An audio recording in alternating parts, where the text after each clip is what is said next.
E a questão é, isso é bom ou isso é ruim?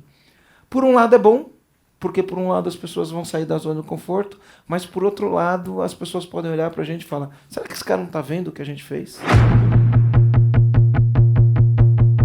Pessoal, a gente veio, né? Obrigado todo mundo apresentado. A gente veio de 2 planejamentos estratégicos. Na verdade, eu vim de uma maratona. Era uma maratona de entrega, de imersão, de treinamento, de uma série de coisas. E no meio dessa maratona eu vim 2 planejamentos estratégicos. O planejamento estratégico da Luma e o planejamento estratégico do EAG. E nos 2 negócios, quando a gente para olhar, porque depois de você fazer todo o plano, definir quais são as ações, quais são as prioridades, você tem que ir lá olhar para o budget, né? E aí você tem que projetar o budget. E quando a gente olha de uma maneira mais pragmática para o budget, aí vão surgir as perguntas. As perguntas que muitas vezes a gente evita fazer para a gente mesmo sobre o negócio que a gente tem e o negócio que a gente toca. Ano passado já tinha surgido essa pergunta na Luma. E aí esse ano no EAG surgiu algumas perguntas. Mas a grande pergunta que tinha surgido na Luma é, a gente veio de um ano de 2018 muito difícil mesmo, com margem quase zero. Foi um ano que a gente bambeou na corda bamba, porque a gente cresceu. Pensa que é uma empresa que tem planejamento, pensa que é uma empresa que tem números, pensa que é uma empresa que tem dados, mas a gente não olhava para aquilo da maneira como a gente olha hoje. Tá? E aí surgiu o radar semanal. Então a gente cresceu muito, bateu recorde de faturamento. E na empolgação, né, na inocência de eu vou bater recorde de faturamento, a gente não previu o que podia acontecer se isso acontecesse. Né? E aí deu ruim, né? Não foi tão legal. A gente deu pico e deu um vale, e esse vale foi um grande aprendizado com a gente. Quando a gente, eu já falei sobre isso no último Mastermind, né? A gente tem que aproveitar quando o mercado paga pela ineficiência, porque todo mundo vai ter uma ineficiência de operação, e às vezes você tem essa ineficiência, o mercado está pagando, você está ganhando dinheiro, está dando risada e está tudo bem. Aí chega uma hora que o mercado não paga mais a tua ineficiência. Né? E quando o mercado não paga mais a sua ineficiência, se você não tem presença, se você não tem consciência, o que você faz? Coloca a culpa no mercado, coloca a culpa nos clientes ou coloca a culpa nos fornecedores. Né? E a grande verdade é olhar para dentro e falar, cadê minha eficiência aqui no processo? Para dentro desse cenário eu ganhar dinheiro, eu trazer rentabilidade, esse tipo de coisa. E foi o que a gente fez. Quando eu fiz o planejamento estratégico da Luma no passado, a grande questão era, quando eu olhava no budget, não tinha nada previsto para... E a gente fala, a gente sabe que uma empresa é pessoas e processos, processo e pessoas, depende de gente boa, depende de equipe, e quando você olha no budget, não tem um espaço no budget para gente. Como eu falo para gente? Não tem uma promoção, você tem os planos de desenvolvimento nossos, que todos os anos a gente faz, mas durante muito tempo a gente fazia os nossos treinamentos internos, e aí a gente precisa às vezes de um olhar externo. Não tinha espaço no budget para trazer gente de fora para fazer um novo treinamento, não tinha espaço de budget para trabalhar o desenvolvimento da liderança, a gente foi ter que buscar esse espaço no budget para fazer, e foi um aprendizado. E eu olhar ano passado, quando terminou a reunião, e às vezes na reunião estratégica, a minha mão pesa, né? Porque, como eu tenho um olhar muito crítico, né, às vezes quando você está ali com um time de gestão, então você tem um time de gestão, falo principalmente na Luma, que está ali trabalhando o dia a dia, fazendo coisas, plano de ação, executando, entregando. Às vezes vem o resultado, às vezes não vem, às vezes vem, mas não vem do jeito que a gente quer, mas tem um time entregando ali. E aí quando chega eu com um olhar crítico, porque eu estou olhando sempre buscando uma melhoria, e se tá bom eu quero melhor ainda, né? Dependendo do jeito que a gente fala, a mão pesa e até derruba a energia da equipe. Então essa é uma das coisas que eu tô tomando muito cuidado hoje, porque esse negócio de pragmatismo, não sei o que, às vezes você derruba toda a energia da equipe que fez um trabalho bem feito. Mas ano passado a minha questão era o seguinte, olha gente, legal, foi um ano difícil, a gente tá planejando budget, a gente vai buscar margem, mas quando eu olho para esse budget não tem espaço para investir nas pessoas. E não era essa empresa que eu queria criar.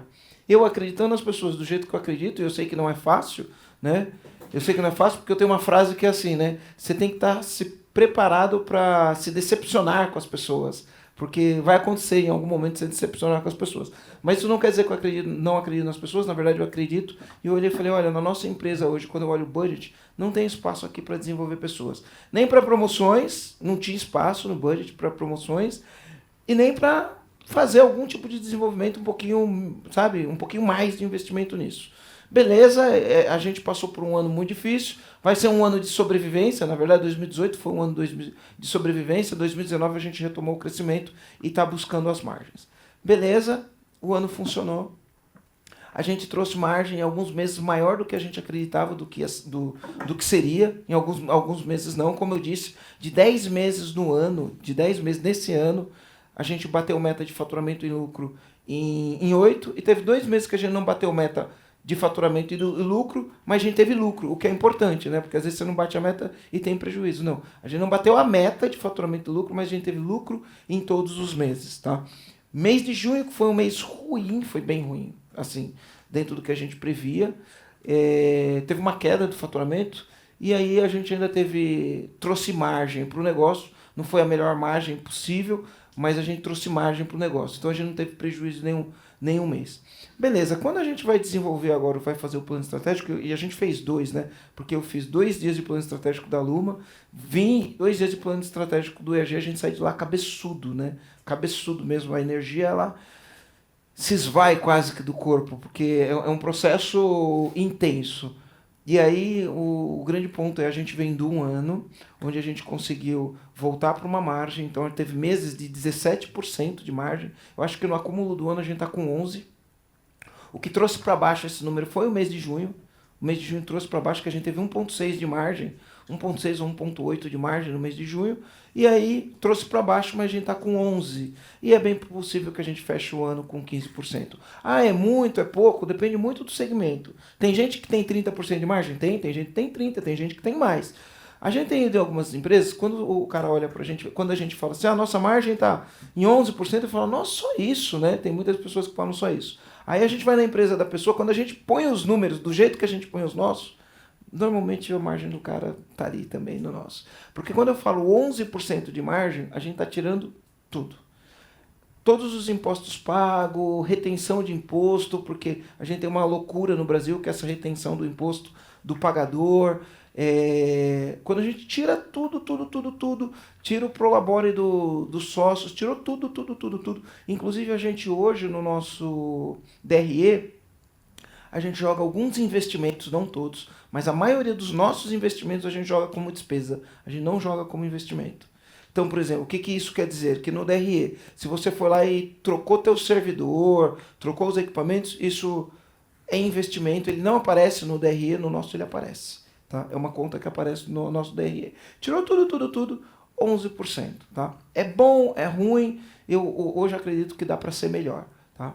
Por que isso? Por conta da busca da eficiência. Mas quando a gente traz o número, está todo mundo feliz, eu olho para isso com um olhar e falo assim, qual que é a habilidade que a gente precisa desenvolver agora? Qual que é a habilidade que a gente precisa desenvolver para fazer um negócio diferente?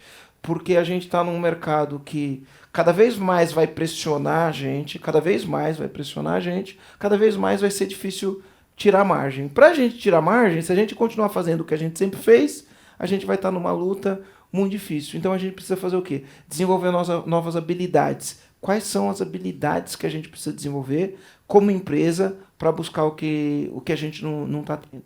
Uma das coisas que a gente olha no nosso segmento é que dentro dos nossos clientes existem um monte de oportunidades e a gente não consegue abraçar.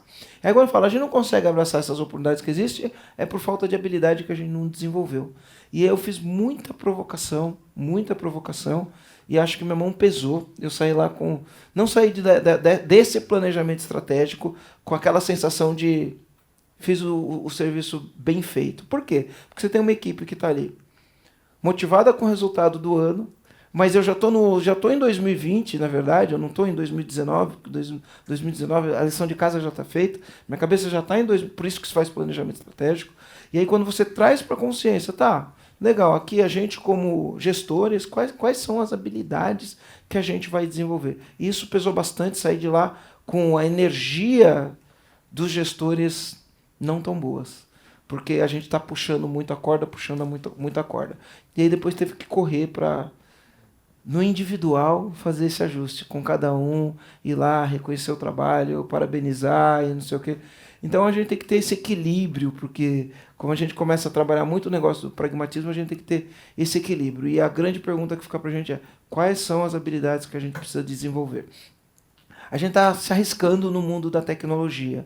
E para a gente que não tem isso no DNA, né, como eu monto um time de tecnologia para desenvolver produtos para os nossos clientes? E aí isso é um desafio muito grande. E pensando que no mundo da tecnologia o turnover é alto, eu monto um time, eu não entendo disso, e aí eu vou ter turnover, e como que eu vou suprir essas deficiências? Esse é o nosso maior desafio hoje, porque a gente entende do que a gente faz. Olha só, nós somos despachantes lá, né? A gente faz documento de carro. E a gente entende que a gente não pode se vender como despachante. Porque a partir do momento que eu me vendo como despachante, eu entro numa briga que despachante é tudo igual. Então a gente entende que a gente tem que vender soluções e ser despachante é parte da solução, né? Não é o core do nosso negócio. Então esse é o grande desafio que a gente está enfrentando hoje. Sobre o departamento comercial que ele falou, a gente tinha, por problemas de caixa, a gente sempre falava assim: se a gente trazer mais um cliente, não tem dinheiro para trabalhar. Isso foi uma crença que eu quebrei.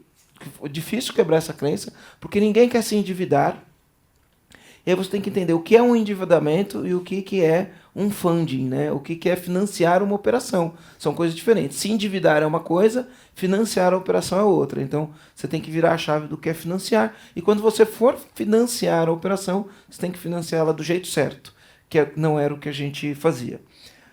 O que a gente fazia? Como o nosso jogo de fluxo de caixa é um jogo difícil, toda vez que a gente precisava se financiar, você fala: se eu não conseguir pagar, eu perco tudo que eu construí. Então, isso é uma trava que impede o crescimento do negócio. E aí hoje a gente começou a olhar, e a gente bloqueava muito a expansão comercial, porque no nosso caso, dependendo do cliente que entra, você precisa pôr 2 milhões na frente, 3 milhões, 1 milhão, e a gente bloqueava esse tipo de coisa. Hoje o comercial está a todo vapor, e a gente não tem mais medo de trazer cliente para dentro. Até porque a gente está no momento único da economia, né? Tem muito dinheiro disponível e não tem ativo para se investir o dinheiro. Você, na verdade, então, você aprendeu a jogar o jogo do funding, né? Não é que eu aprendi a jogar o jogo do funding, tá? A gente joga isso nos nossos custos. O que a gente fazia antes era, por medo de se endividar, a gente nem trabalhava essa hipótese. E no fim das contas a gente acabou se endividando do mesmo jeito. E a gente entendeu que isso não era tão ruim. Hoje não, hoje assim, para eu crescer minha operação eu preciso de dinheiro, né? Se eu for esperar gerar o dinheiro na operação, na velocidade que precisa, às vezes um único cliente, a gente está em negociação com um único cliente aí, 45 mil carros na frota. Às vezes um único cliente que entra, você faz esforço de 5 anos para você gerar o caixa para atender esse cliente. Ou seja, você não vai atender esse cliente nunca. Tá. Eu queria entender o seguinte: quando você joga o jogo do fund, você tem um cliente novo, um potencial cliente novo que vai te dar lucro, só que você não tem caixa para fazer essa operação, que você demora 5 anos para fazer esse caixa para pegar esse cliente novo.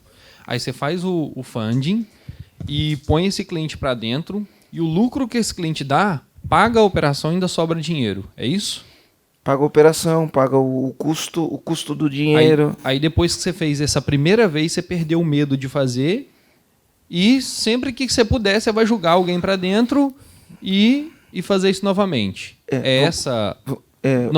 Jogando tudo no mesmo balaio é mais ou menos isso? O que acontece? Essas crenças, tá? Juros no Brasil sempre foi uma coisa muito alta. A instabilidade da economia nunca deu segurança. Sim. Né? Então as pessoas têm medo de se endividar.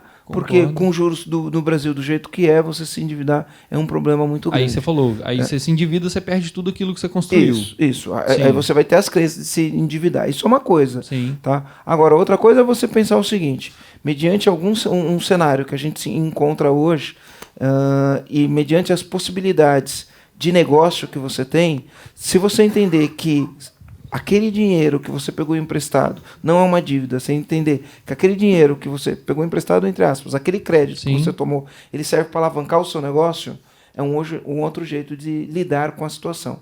Porém, você precisa ter um pragmatismo para que aquilo se realize. Porque não é só pegar o crédito. Sim. Não é só financiar a operação. É você gerenciar o financiamento da operação. Gerenciar e cuidar dele. Cuidar dele. Para que ele se pague e você prevê alguns problemas futuros que pode acontecer para antecipar aquilo também, se acontecer.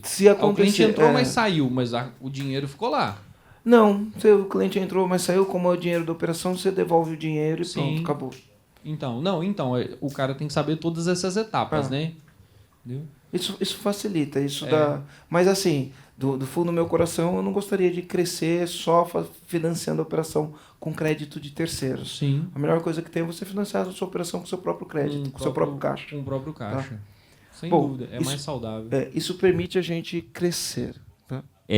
Você realmente acha que vale mais a pena você financiar com o teu dinheiro do que com o dinheiro de terceiros? Eu sempre tive essa crença.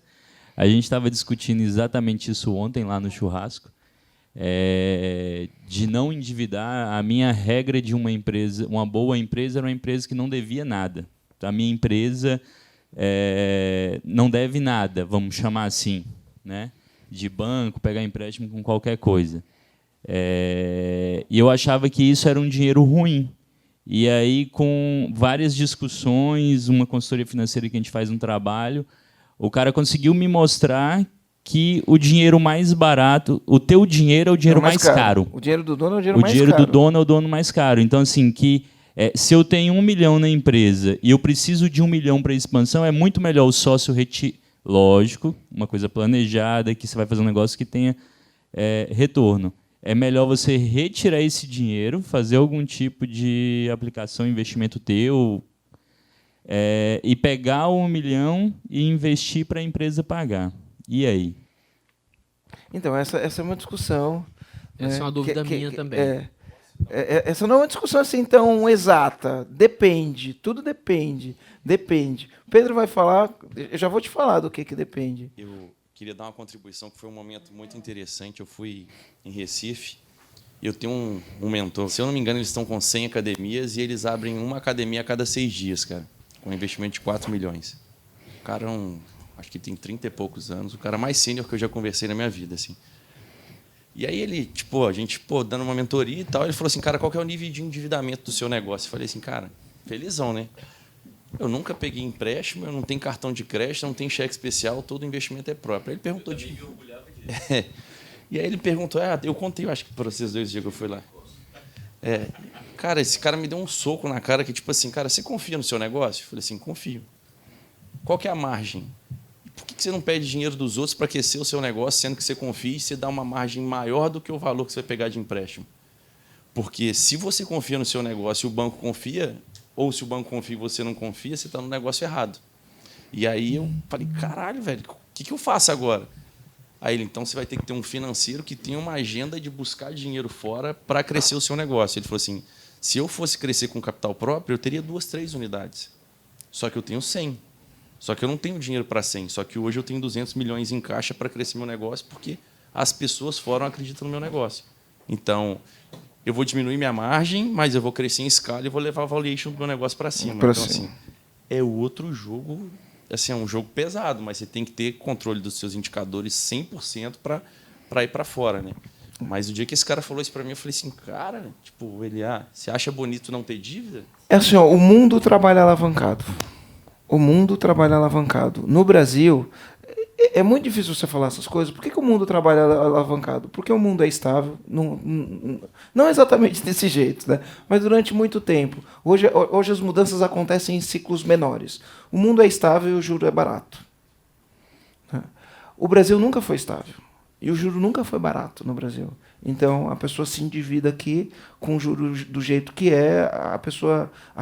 as empresas acabam se dando mal. Agora, sim, você fala assim, e aí, você vai endividar, não vai endividar? Eu acho assim, se você não olhar para o ciclo financeiro, você não consegue tomar decisão nenhuma. Se você não olhar para o ciclo financeiro, você não consegue tomar decisão nenhuma. Porque a empresa que tem ciclo financeiro negativo não precisa de crédito. Porque quanto mais ela cresce, mais caixa ela tem. E quanto mais caixa ela tem, ela não precisa de crédito. Se o teu ciclo financeiro não é negativo, você tem que entrar num nível de endividamento.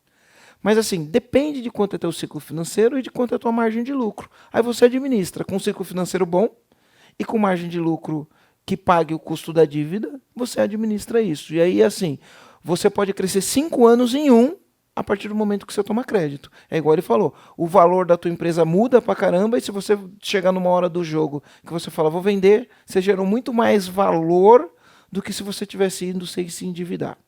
Tá? Esse é a cabeça do empresário. Então é assim, quando você entende isso daí, você fala assim, se eu posso crescer porque o mercado demanda e eu tenho produto para entregar, eu posso financiar essa operação. Por quê? Porque o dinheiro tem um custo, a minha operação dá um retorno maior do que o custo. Agora, não adianta eu querer fazer isso tendo um financeiro amador.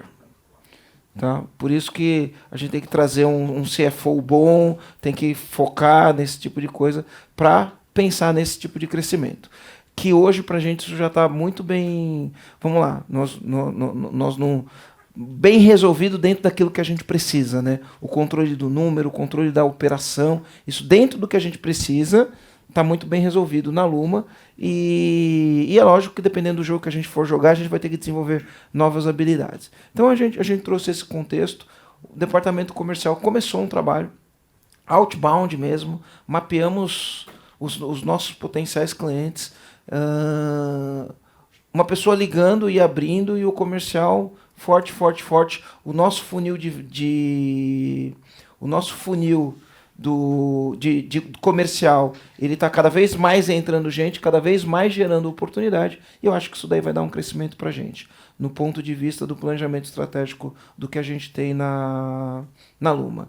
E a gente tem que se posicionar não como um despachante, mas soluções em gestão de frota, que é o que a gente está se posicionando, como soluções de gestão de frota. Tem muita oportunidade nesse mercado. Aí a gente vem para o plano estratégico do EAG.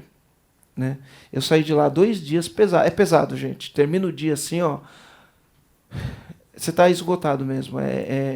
Muita pergunta, muitas questões, está esgotado. Aí vim 2 dias fazendo o planejamento estratégico do EAG, a gente fez lá em casa. E terminava 10 horas da noite, 11 horas da noite, e aí vem com algumas questões, várias questões. Tá? A gente analisou o que a gente fez no ano. Primeiro dia do EAG, a gente refez todo o nosso PVE. A gente olhou todos os valores, principalmente as questões dos valores, para olhar, é isso aqui mesmo. A gente reenquadrou os valores. A gente não mudou os valores na essência, mas a gente reenquadrou os valores, porque se você pensa numa expansão, e vai pensar no time que vai fazer aquilo, porque você não vai fazer aquilo sem time, né? A gente reenquadrou os valores, fez uma nova leitura, os mesmos valores com uma nova leitura. Foi um dia inteiro só nisso, e aí a gente chegou, fizemos um novo Culture Code, na verdade é o mesmo Culture Code com os valores reenquadrados, e aí a gente começa ter algumas ambições. E a gente começa com algumas questões, porque o grande lance do planejamento estratégico é a gente fazer as perguntas certas do planejamento estratégico. Tá? Eu me lembro que quando eu estava lendo o livro Sonho Grande, tem uma parte lá do livro que um vira para o outro lá do trio e fala assim, nós temos um problema. Né? Um vira para o outro e fala assim, nós temos um problema. Aí o cara falou, qual o problema que a gente tem? Ele falou, a gente tem gente boa demais, e se a gente não crescer, a gente vai perder essas pessoas. Foi a pergunta deles. Nós temos muita gente boa, porque eles são uma máquina de gente ali, né? São uma máquina de moer gente, mas são uma máquina de formar gente boa dentro da cultura deles. E eu não estou julgando aqui se a cultura é boa, se é ruim. Não é esse o meu papel, não. Mas dentro da cultura deles, eles têm muita gente boa mesmo. Então, a gente tem muita gente boa, e se a gente não crescer, eles já eram gigantes, a gente vai perder gente. E isso fez com que eles começassem a comprar outras empresas para dar espaço para os caras bons trabalhar, porque se dentro da tua empresa você não dá espaço para os caras bons trabalhar, eles vão procurar outro lugar para trabalhar, porque as pessoas querem, né? O neguinho de alta performance, de alta qualidade, ele quer se desenvolver. Então, isso era uma boa pergunta. E a gente começa com as nossas perguntas, né? Porque eu olho para o mercado e eu vejo o mercado de pequenas e médias empresas assim, eu vejo um monte de possibilidades.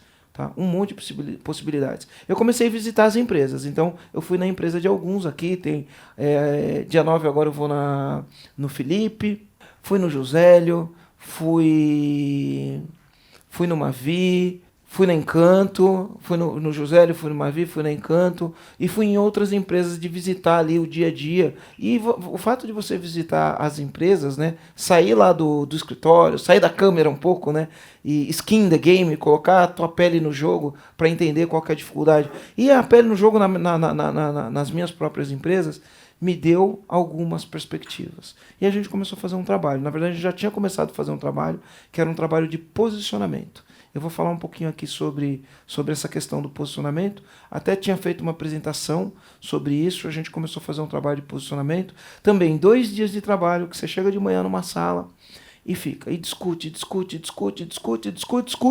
para no final de 2 dias sair 2 frases.